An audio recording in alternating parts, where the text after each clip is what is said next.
This is VSiN Daily Morning Bets. Here is your host, Josh Appelbaum. Hello and welcome to VSiN Daily Morning Bets, a quick 15-minute podcast highlighting the top games and biggest line moves that bettors need to know about each day. Today is Tuesday, April 4th. Game of the night. For the game of the night, we're going to go to a jam-packed Major League Baseball slate tonight with 14 games across the board and focus on a game in my neck of the woods. Going to Fenway Park, Boston Red Sox hosting the Pittsburgh Pirates tonight in the interleague showdown.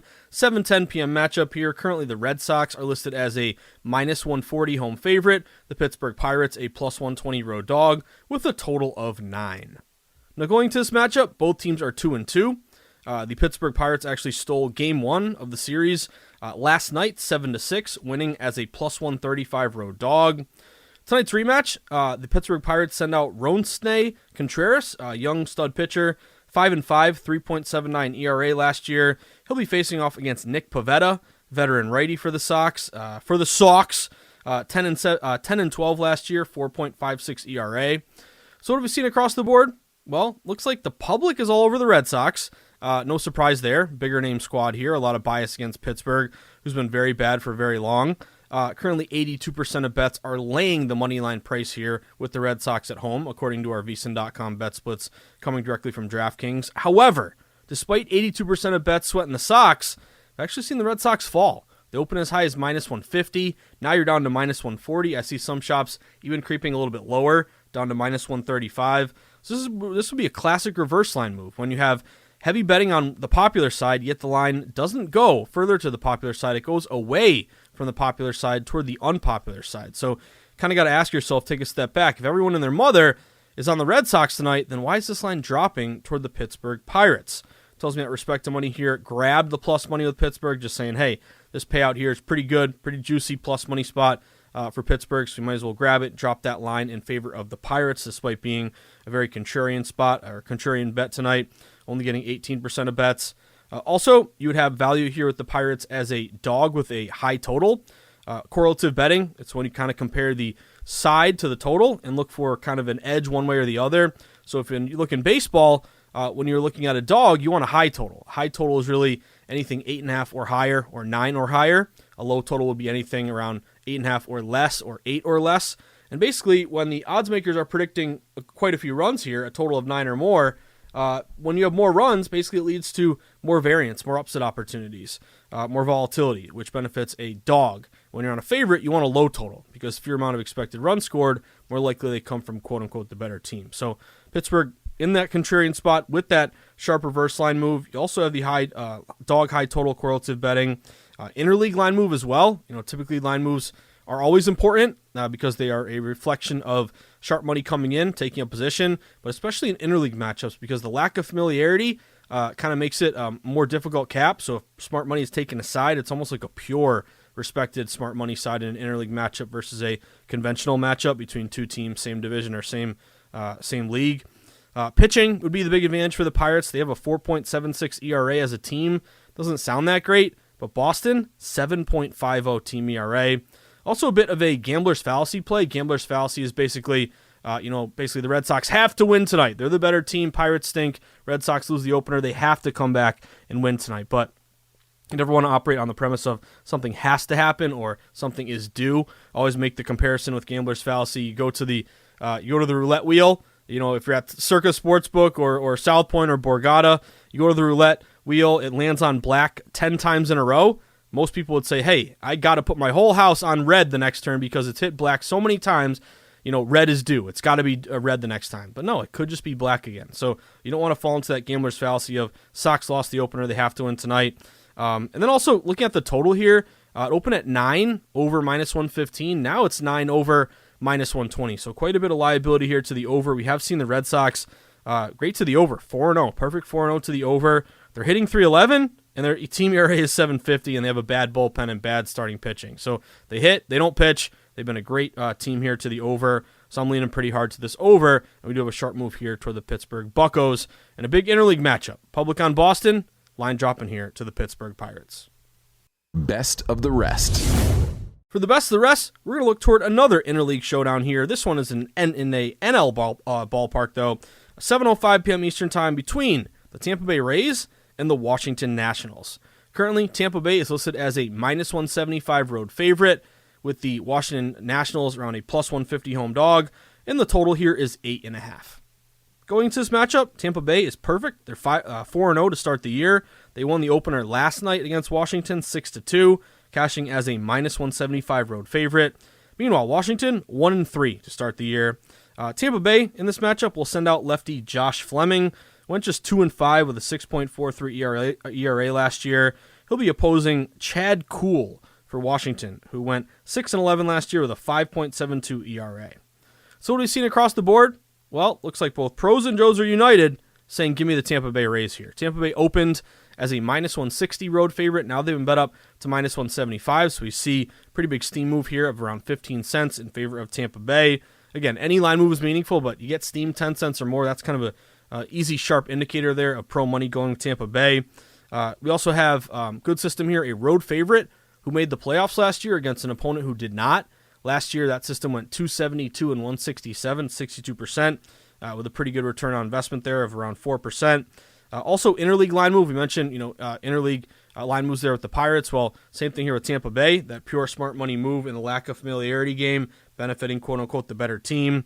And you look at the stats. Really, Tampa Bay has been better in each category. They're hitting 278 versus just 211 for Washington, and they have a team ERA of just 1 versus 4 for Washington. So they've been playing great here to start, 4-0 to begin the season. They got big steam here again today.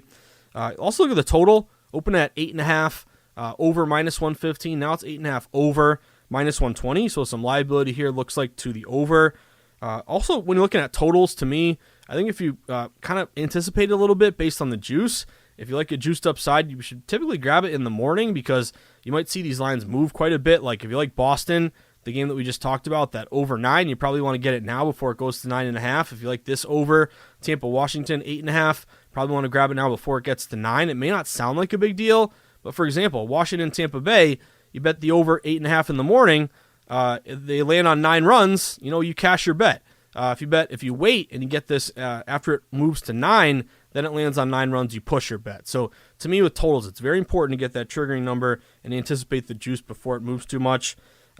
So again, liability to this over. Also, pretty good bet split to this Tampa-Washington over. Only 68% of bets, but 80% of the money. So slight public support here, but also big wise guy wagers here on the over. And then pretty good weather play. I always look at the weather when I'm betting a total. It's going to be mid-70s in Washington. In our nation's capital, 5 to 10 mile per hour winds blowing out to left center. So maybe you get a warning track fly ball pushed into a first row home run. But I'm leaning pretty hard to that over. And I do like Tampa Bay in this spot with a good sharp line move in their direction. The return of Major League Baseball is the best time of year to become a VSiN Pro subscriber. Get access to hourly pro tips, best bets from VSiN experts, daily articles, power rankings, and expanded digital content and tools to help you become a better. Just go to vsin.com/subscribe for more information. Josh's Sweats. For Josh's Sweats, I already gave away a couple of them. I got to tell you guys, I'm a Red Sox fan. I watch every game, and I'm going over with the Red Sox. Over 9. We have it juiced up over here. 9 over, -115, -120. We saw it happen yesterday where that total open 9 got bet up to 9.5. Didn't matter. It sailed over. Landed on 13 runs. But again, I want to be kind of proactive with my totals, trying to get better numbers in the morning before they move too much. So I've watched this team play, and I can just tell you, they have a pretty good lineup, and they have no pitching whatsoever. So for the foreseeable future, I'm going to be rocking the Boston Red Sox overs here, especially at Fenway Park. So I'm on the Red Sox over 9. Got over 9 at -120. I'm also on Tampa Bay. Give me Tampa Bay at -175. I like that interleague line move, betting system match. I want to bet against Chad Kuhl, who's been pretty good, profitable bet against play here for a number of years. Used to be on actually the Colorado Rockies. So I'm on Tampa -175. I'm on Boston over 9. And then I got a couple NHL plays for you. So first one in the NHL, and I tell you what, guys, I love betting Major League Baseball and NHL. If you're a money line bettor, it's great to have both hockey and baseball at the same time because kind of a similar approach here. But anyway, first total for me, I have 2 totals, 2 overs. I'm going to take the over in the Edmonton Oilers LA Kings game. Give me the over 6.5. Number 1, juice play. I actually bet the over last night, over 6.5 with Arizona and Seattle. We saw that juiced up quite a bit to the over. So same thing here. Edmonton, LA Kings, over 6.5. Open over 6.5, -115, -120. Now you're -125, -130. So basically the books are really jacking up this juice price here for the Oilers over with Connor McDavid. Also letting us know that, hey, this may even rise to 7. Now, 6.5 up to 7. If it goes to 7, you're going to get a lot of buyback on the under 7 here. So again, they're making you pay a higher price. Typically, they make you pay a higher price for a reason, not just that it's the popular bet. That's a side that they have liability on. 80% of bets on the over, but 90% of the money is on this over. The Edmonton Oilers are one of the best over teams in the NHL this year, led by McDavid and Draisaitl. If you haven't noticed, Connor McDavid has 146 points. Unbelievable here. Guys, just incredible. Shoe in here for the MVP. Who's holding a McDavid plus 125 MVP? I am. I think he's now like minus 5,000. But anyway, Oilers 48-23 to the over with 6 pushes. One of the best over teams in hockey. LA Kings, not bad as well. They've been an over team, 38-34 to the over with 5 pushes. Edmonton is 10-2 to the over. Their last 12 on the road.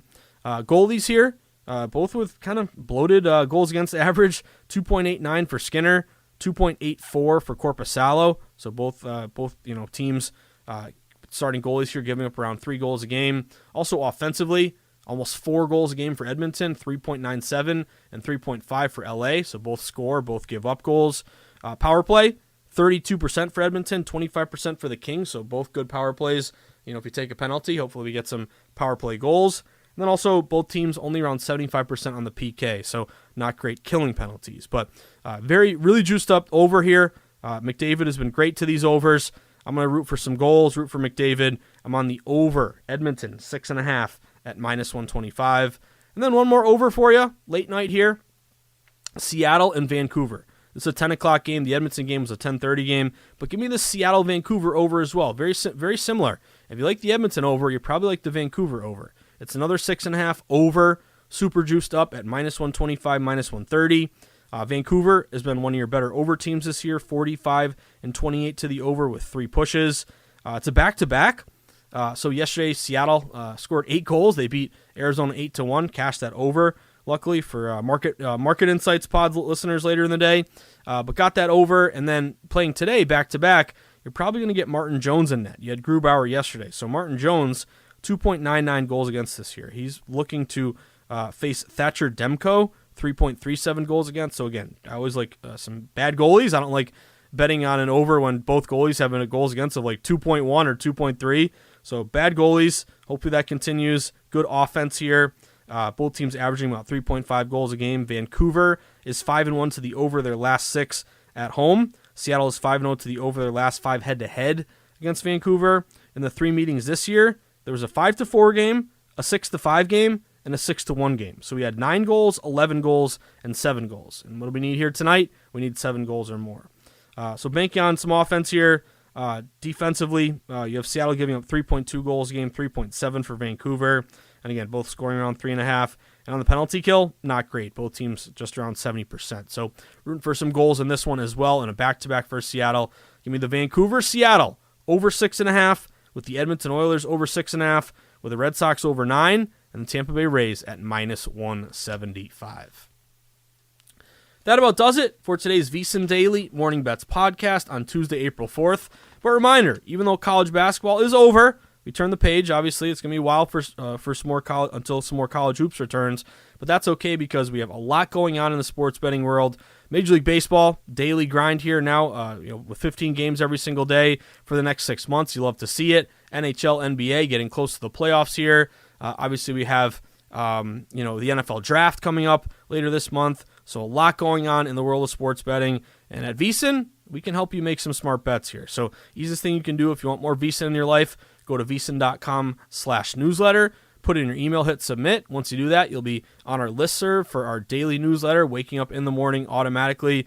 In your inbox, you'll see a little email from Bill A.D., my boss, who does a great job curating the newsletter, letting you know exactly what's going on at VSiN that day, but more importantly, in the world of sports betting, articles, links, great betting data, a great insight from our analysts, giving you the edge and the leg up here to hopefully cash some bets. As the wise man of VSiN likes to say, that's what it's all about. And then if you're looking to become a member, we'd love to have you. We have a great promo right now, only $9.99, $10. That's nothing. You go to a bar, You go to a bar and sweat the socks, or you go to Dunkin' Donuts, that's just a couple coffees there, kid. $10, and maybe a couple donuts. But that's $10 to get everything we offer at VSiN for a full month. All the best bet picks sent to your inbox multiple times throughout the day. A live stream of all the VSiN shows, all the articles beyond the paywall, all those great DraftKings percentages, bets, and dollars on every game, all included when you become a member. But if you don't do those two things, at least just give us a follow on Twitter. Support us on social media. We tweet out some great info all day, as well as clips from all the different shows. So make sure you follow us at VSiN Live. You can follow me at Josh_Insights. But I wish you the best of luck. Check out the Market Insights pod later today. Typically comes out around 3 o'clock. This is the appetizer. The Market Insights pod is your main course. So we'll have some updated numbers in the afternoon, as well as some more best bet picks. But enjoy the sweats. Have a fantastic Tuesday, everyone. Good luck. And hopefully, as we mentioned, you can cash some tickets today, because that's what it's all about. Enjoy the sweats, everyone. Have a great Tuesday.